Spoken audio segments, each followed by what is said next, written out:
एक समय की बात है। वीरगढ़ नामक एक सुंदर राज्य था, जहां राजा वीरेंद्र और रानी माधवी बड़े प्रेम और न्याय से शासन करते थे।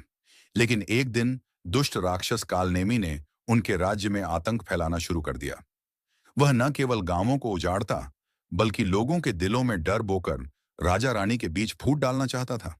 कालनेमी ने एक छल रचा। उसने राजा को सपने में दिखाया कि रानी उसके खिलाफ है, और रानी को सपने में दिखाया कि राजा उस पर विश्वास नहीं करते। धीरे धीरे राजा और रानी के बीच मनमुटाव बढ़ने लगा। वे एक दूसरे से कम बोलने लगे और राज्य की समस्याओं पर मिलकर निर्णय नहीं ले पा रहे थे। राक्षस खुश था, उसकी चाल सफल हो रही थी। एक दिन राज्य में भयंकर अकाल पड़ा। नदियां सूख गईं और लोग भूखे मरने लगे। राक्षस ने सोचा, अब तो ये टूट ही जाएंगे।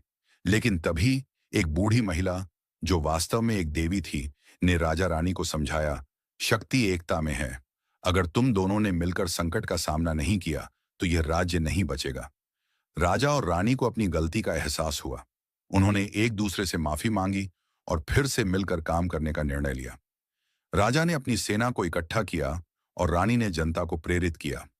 सबने मिलकर एक नई नहर खोदी, जिससे पानी की समस्या दूर हुई। जब कालनेमी ने देखा कि उसकी चाल विफल हो गई, तो वह गुस्से से आग बबूला हो गया। उसने राजा पर हमला कर दिया, लेकिन इस बार रानी ने अपने बुद्धि से उसे धोखा दिया और राजा ने तलवार से उसका सिर धड़ से अलग कर दिया।